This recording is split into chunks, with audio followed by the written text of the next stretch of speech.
So one of our participants last time asked me about fifth dimension, and I think it was David asked about to talk about fifth dimension. And so last Thursday it was Thanksgiving, so we didn't do the academy.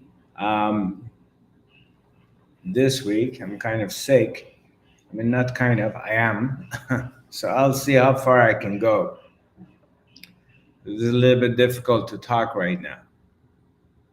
So,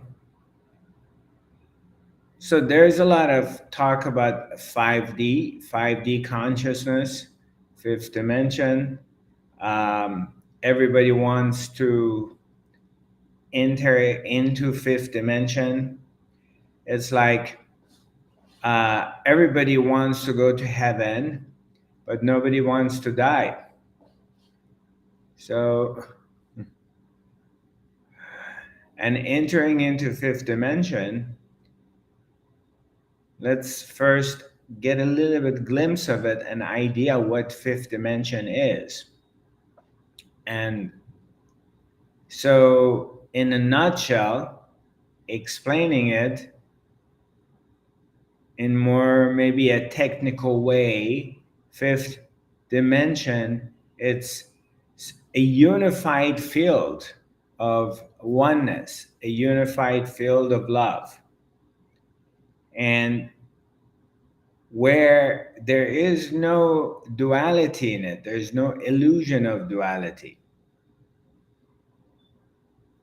So imagine you imagine that you walk into a field that everything is white, and it's only white, and there's no other color. So not it all is one, but you can't even say it's one because there's nothing to compare one against. So all of a sudden, from 2 or 3 or 4 or infinite numbers, millions, you jump into nothing. So the number one does not exist. So it's either nothing or it's many. Because one means what? It's all one. Well, how can you measure it's all one against what? If it's all one, it becomes meaningless. There's nothing to compare one against. It has to be 2 or more to be able to say there's oneness, which basically is a concept. Oneness is a concept. It's an idea, it's a thought. So the fifth dimension is same thing. Entering into the fifth dimensional consciousness, it's not like I can go there with my individual consciousness and come out and say, wow, you know what? I got the trophy, I won. I'm in fifth dimension. So when I enter into fifth dimension, there's no longer a me separated from anything to be able to be excited or take the trophy home. It's like, this is a glass of water. Right now, the water is in the glass. And if I pour this glass in the ocean, where is going to be this water? How can I find it?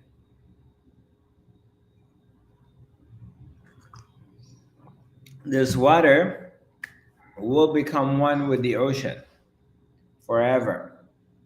So you can't separate it because it will be one. So fifth dimension, it's a dissolution of the one who thinks separated, the one who's craving to get to fifth dimension is no longer going to be there. It will dissolve into the oneness.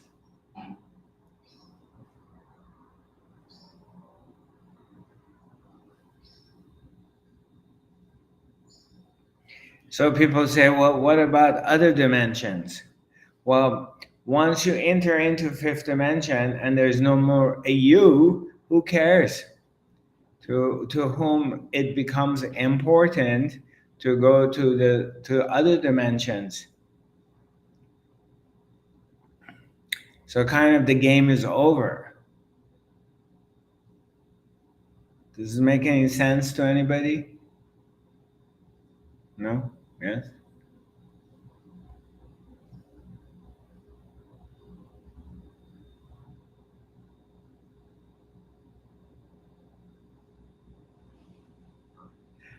Somebody walked up to Ramesh Balsekar and they asked him, if you have a choice between awakening and $1 million or $10 million, which one would you take? And Ramesh says, you should take the $1 million or $10 million because there's still somebody there who can enjoy it.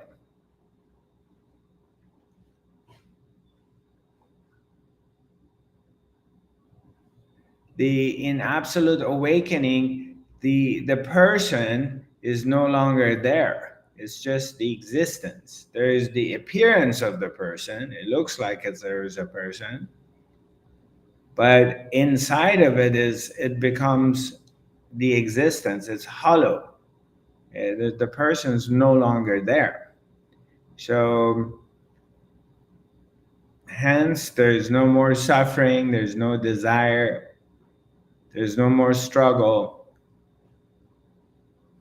because there's nobody there to suffer. I know from that point of view it kind of sounds like it's very boring, but or it's very exciting. It can be in some way. There's an interpretation. Wow, this is really boring, because then, you know, it's going to be like no one's there after the awakening. So, what is it going to be like? And from another point of view, one can be very excited about it because it's just going to be everything. But we can't understand it from this side, because we're operating from separation. So we're trying to understand the state of absolute from a point of view of separation. So it doesn't make any sense.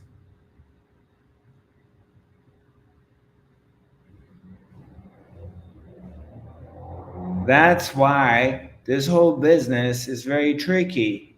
It's in explanation of explaining how it works, or trying to intellectually understanding it, there is going to be a lot of questions. We're going to have questions after questions. Each part will create more questions. That's why sages like Ramana Maharshi or Papaji or Robert, they don't really talk so much. Or once they're always referring to silence, because silence is the only way to transmit this truth. Because once you bring it to words, it becomes an object. And then the opposite side of it is also true. Both sides are true, because now we're trying to explain something unexplainable. And the only way the mind can understand the infinite is by images. If I tell you about like God, your mind is going to create a picture, an image in your head. So if I talk to you about the infinite, that existence is infinite, okay, or the space is infinite, you sit in a rocket, spaceship, and you keep going and keep going and keep going and keep going.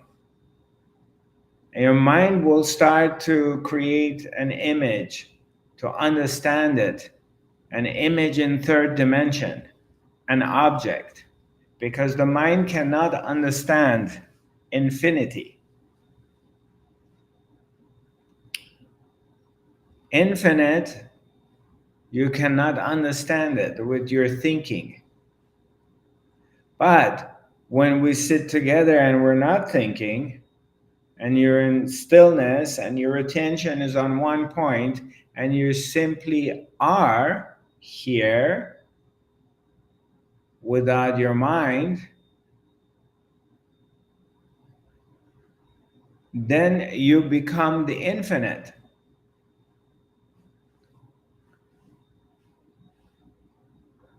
So later you come to me and you tell me, Zarathustra, wow, it was amazing.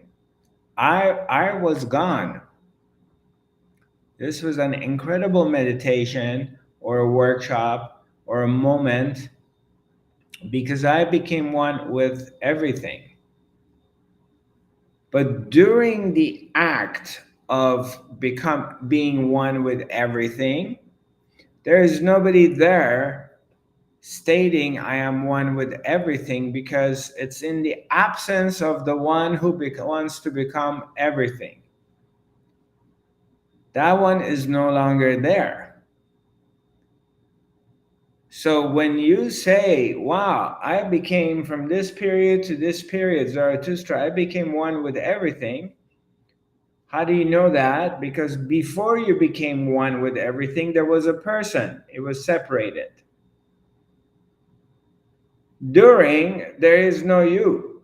So it's just the expression of the oneness.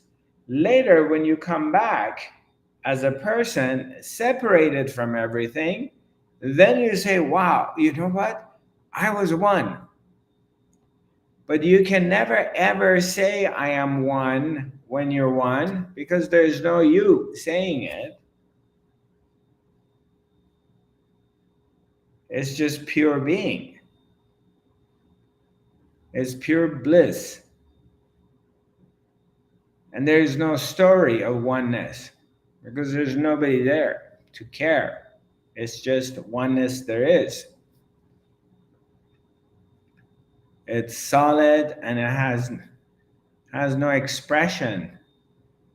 Yet it is an expression of the absolute, but there is no one there experiencing it, simply is. So the experience comes back after the person also comes back. The person comes back, and now there is separation.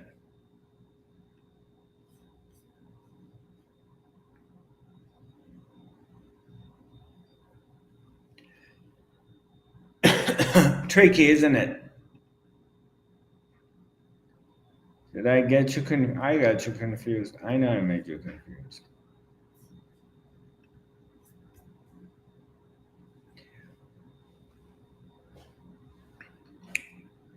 So the teachings in 5D quantum awareness derives from Advaita Vedanta.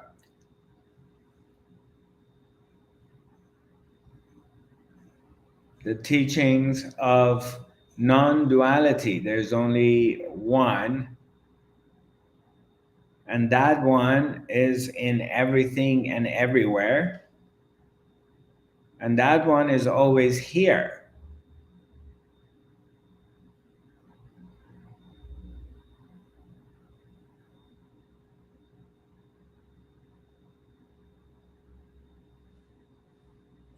And you are that.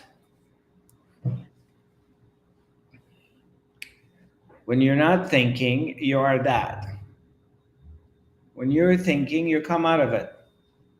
Or it appears that you come out of it. You come back in the world of separation, which desire and fear and loss and suffering, they become real. They appear to be real because they appear that they're happening to you. They appear to. But then you go back into your essence of being still and silent, all of them disappear. Because suffering can only happen to a person who is in a state of separation. Suffering cannot happen to the one who is one, because it's one with suffering. So suffering cannot happen to it.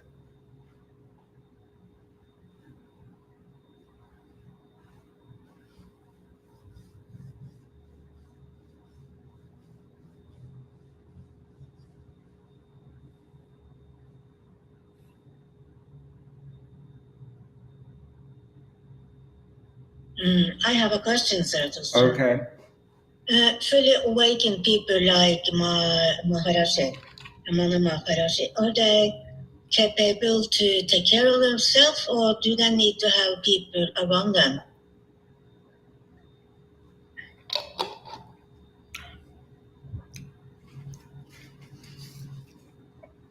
No, because I mean, in some cases, like for example, extreme cases, like the 3 years or a couple of times the 3 years Ramana Maharshi was in a complete state of bliss, sitting in a temple on the ground where the ants were eating into his body, and there was like infection in his legs, and all these creatures were eating off of his body, and he just didn't even notice it. He didn't care.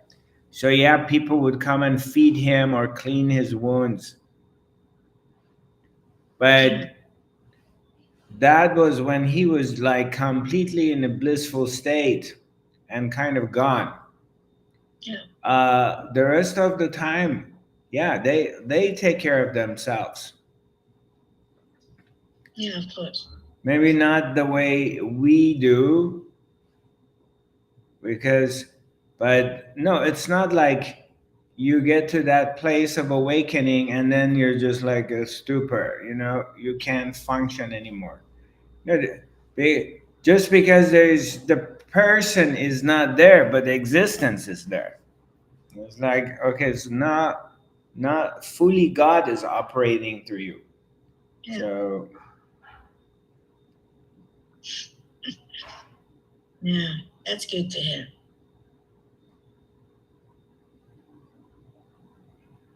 But when a person is gone, as you said, that they are not aware that they have a body. Then they're just gone. They don't feel their body. Like Maharashi was sitting there and you're talking about the ants. No, well.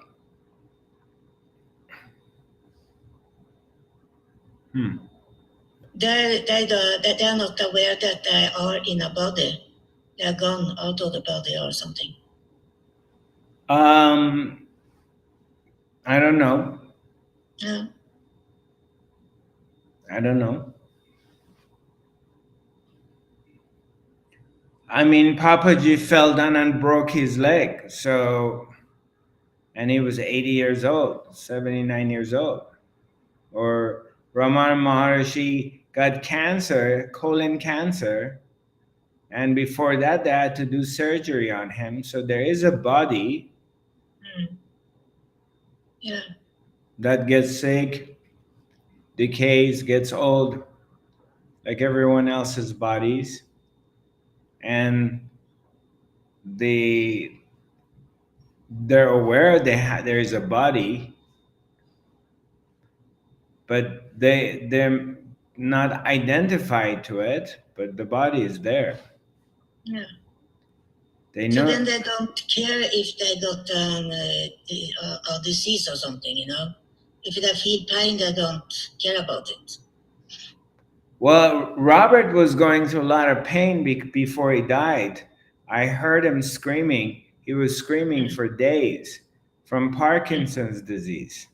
Mm. So no, it's not like they become all of a sudden like a Superman or a vessel that doesn't feel anything. They feel pain, they feel suffer.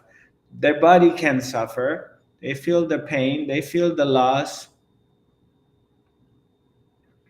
If their child dies, they're gonna cry and mourn like everybody else. Yeah. They don't suddenly become a Superman who doesn't feel anything. They feel everything. There's no identification with the everything. There's no second story. In the moment you experience whatever you experience, but after that there's not a secondary story attached to the experience. Yeah, As I understand you. I understand. yeah, as for That's the blessing of it. ordinary person keeps going back in the story. Oh, poor me, this happened, they stole my money, they beat me up, they raped me, I've been traumatized, this, that. They keep going back to it.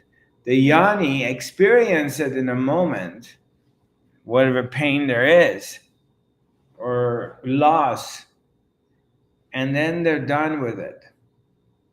That's the blessing. That's the blessing. Yeah. Thank you, sir. Yeah. I also have a question. Can you hear me? I also have a question. Uh-huh. Yes. Do these people live a normal life, like having a love or having a family life or having thirsty or hungry? Like, how can I imagine? I can't really hear you well. Oh, that's bad. Can you hear me now? I don't know, something must be in my system. Okay, go ahead. Can these people, do they live a normal life, like falling in love, having sex, being hungry, being thirsty? How can I imagine the life of a person like this? What is the advantage, I mean, to be in this condition? Yeah, they can they they can be they can live a normal life. They can. Some do live a normal life like everybody else.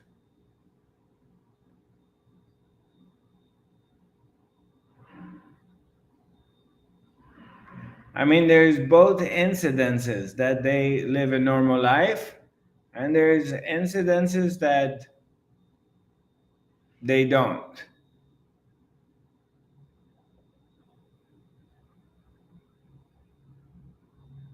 Well, sometimes, it's like you see this fan over my head. Yeah. So, hold on a second.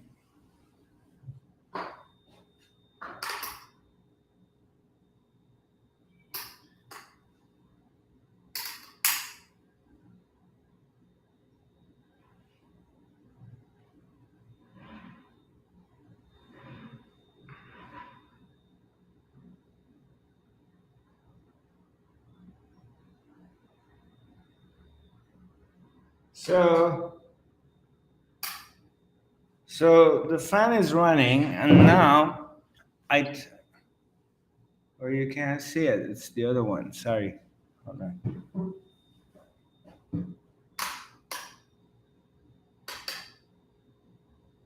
Okay, so you see the fan is turning, right? Can you see it? Yeah? We see it. We see it. Okay. So,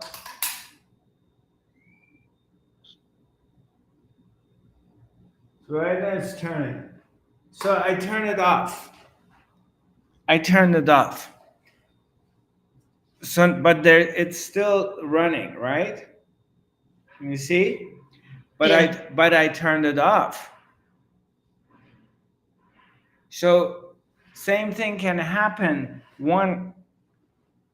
Excuse me. One goes through awakening, they wake up, but the body mind mechanism and the old habits are still happening. So it's going to take time before all the old habits fall out.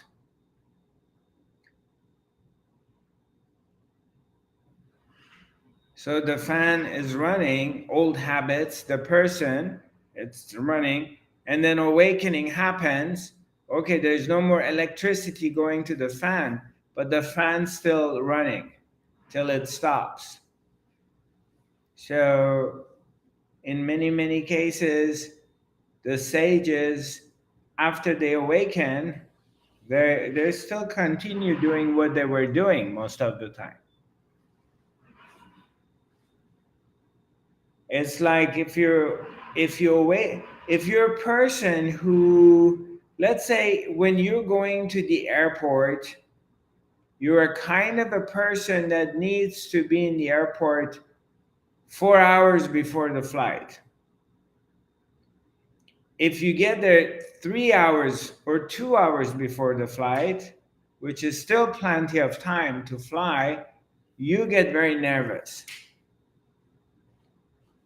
So you get anxiety, you get nervous.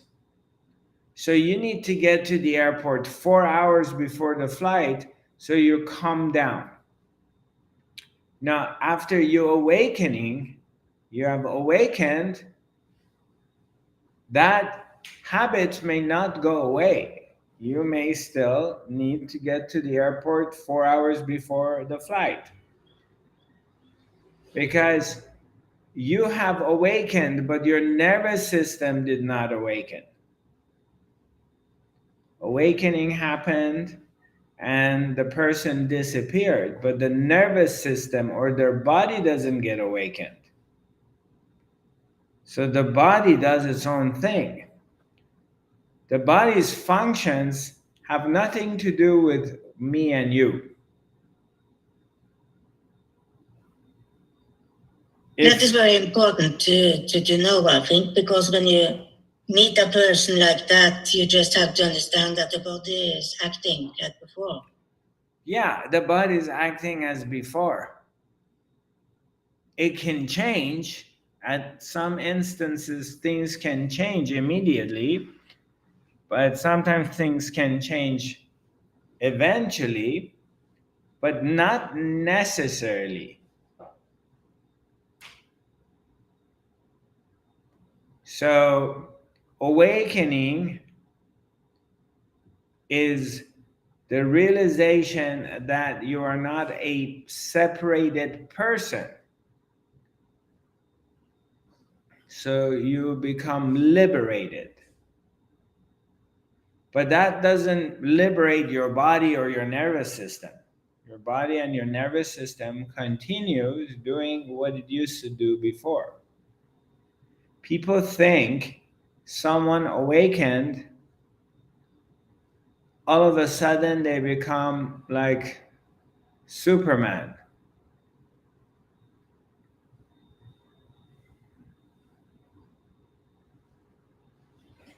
Like they don't feel anything, they don't that's not true. They don't identify with the story, but they do feel everything. The instrument, with its nervous system and senses, its digestion, its respiratory, everything is still remains the same. There's just no identification to it.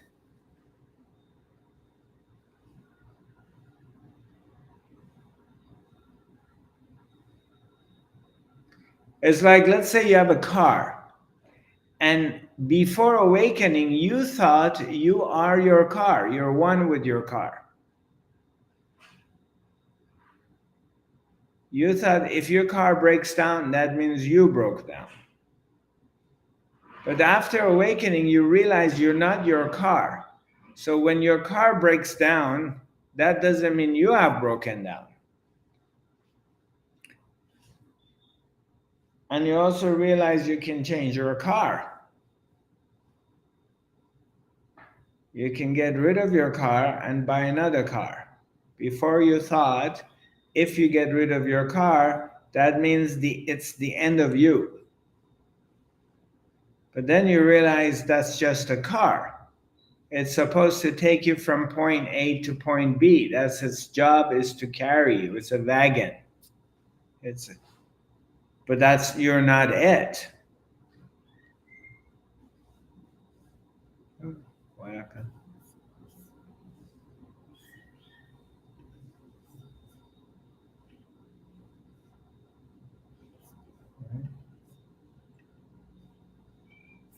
What happened here? I have no idea what happened. It just jumped. Or it just died.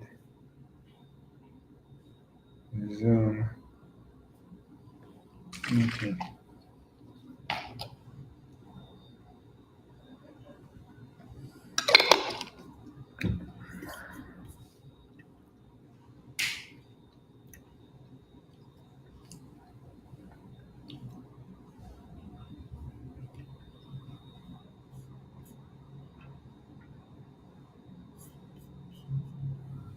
Recording in progress. Oh.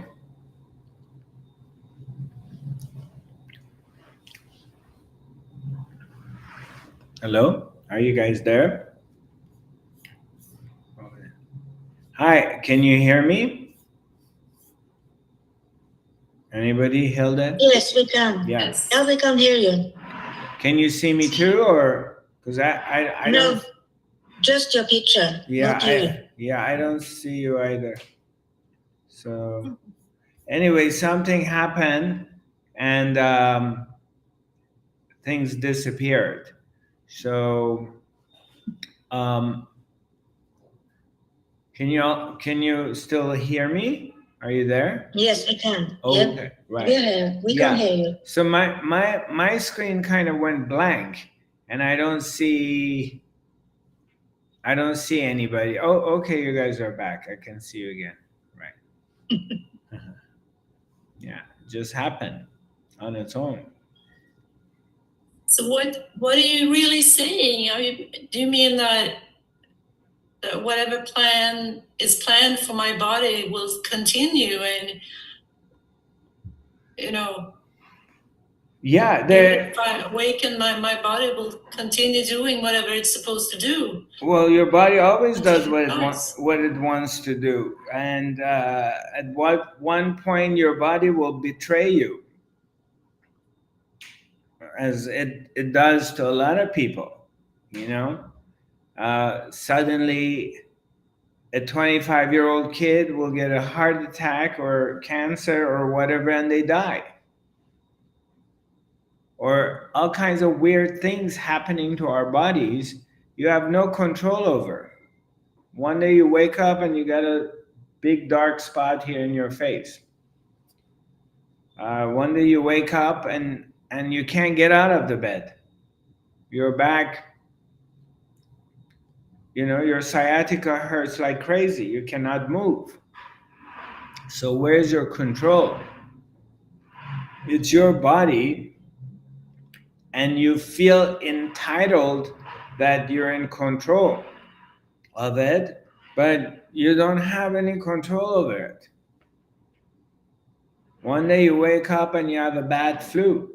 One day you wake up, you have a bad diarrhea. One day you wake up and you have a horrible headache. Suddenly, out of nowhere, you cannot completely open your hands anymore, your right hand doesn't really work. You got pain. Where is your control over that? It does its own thing on its own accord. How much control do you have over your mind? It just starts thinking about whatever it does, or it gets worried about things, or it goes into chaos.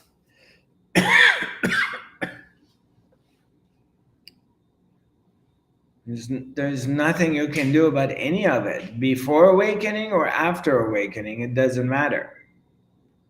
It's its own entity. It has its own autonomy. It will do its own thing according to its DNA makeup and conditioning. We're just simply observing it. And prior to these teachings, we're identifying with it because you think it's you.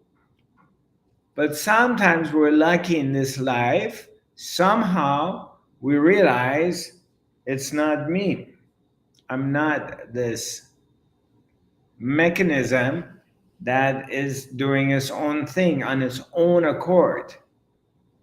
So sometimes you wake up to that and you become free from it. But it's still going to be doing its own thing. But you realize it's not you.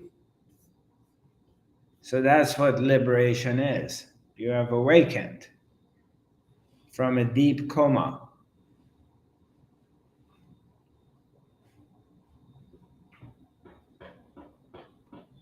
From a deep coma saying my life or me. You wake up from it. It's still there. It appears to be there.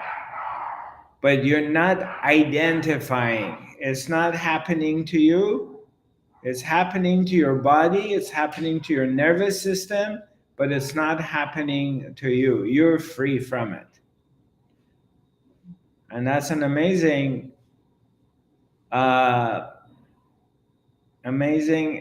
incident that happens to get to that point, becoming free from the story called my life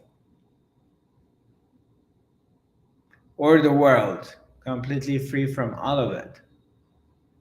Because it's only up and down and up and down. It's dramas.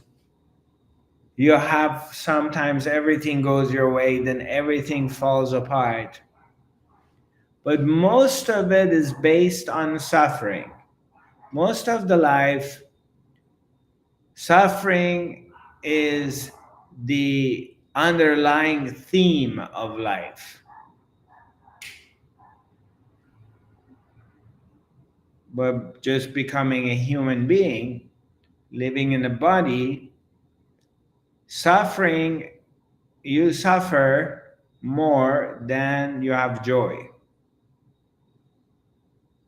You can examine your own life and check it out. See how much suffering there is and how much joy there is. Overall, most of it's more suffering than joy. Until you wake up to it, then it changes. Then suffering disappears. But until that point, life, you experience more suffering than you experience joy. When a person wakes up, that goes step by step, right? You don't just wake up in the morning and you are enlightened. You can't wake up in the morning and you're enlightened. Okay. It can happen. It has no pattern. Because if it did, we would manipulate it. We would try to manipulate it to get it. But it's got its own way of doing things. It happens to you when you're 100%, when it's time, when you're 100% ready. Yeah, of course. And there's nothing else you can do to be ready for it. I mean, we do jumping jacks, third eye activation, healing, shamanism, this, that, and meditation, and we're trying or becoming vegetarian or whatever. We're trying to manipulate it, but none of it works until the time is right.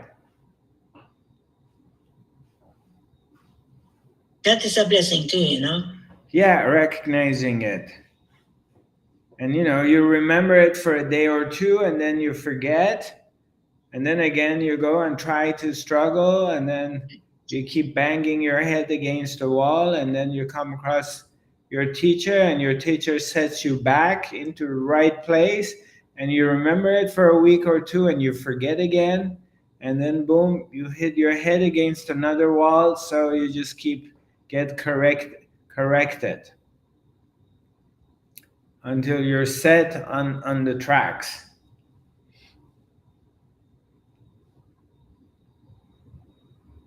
We are so lucky that we have you, you know. Well, thank you. I'm lucky to have you.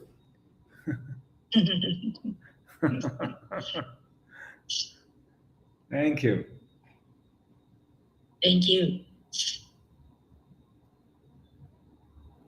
I would like to share something.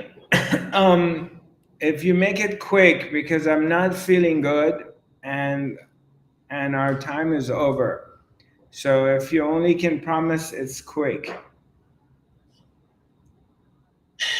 Okay, I'll try to make it quick. Something that came to me, it was that, you know, entering into this fifth dimension, or like being in this unified field, it is like, for me, sometimes it's actually more easier when I am together with people who are not on the spiritual path, because it is like, then things kind of like more naturally can kind of unfold on its own. And it is like the things are just like happening through the people, because it is like this illusion of separation kind of like goes away somehow. Because like when we're together with spiritual people, there's like these ideas of what it looks like or how it is, and there are all these kind of steps and rules and things like that. Yeah. Not necessarily, but that's an experience I kind of have, because there's not this identification with suffering and getting free from suffering, or being empowered, or there's not this. Yes. It's difficult to kind of explain it with words, but yeah. Wow. Thanks for sharing. Well, my dear brothers, sisters, nice seeing you all. And we'll meet up again next week, next Thursday. I don't think there's any holidays coming till Christmas. Not that I know of. Thank you for the meeting. Yeah. Take care. Nice having you. Yeah, you're welcome. Okie dokie. Thank you. Thank you. And just a quick announcement for those of you who are viewing this broadcast for the first time. My website is zarathustra.tv, and you can contact us at info@zarathustra.tv. And if you're on Instagram, you feel compelled to share this broadcast with your friends, please do so. And if you feel like leaving us a comment afterwards, I'll try to get back to you. Have a good one, and I look forward to seeing you all next Thursday. Namaste.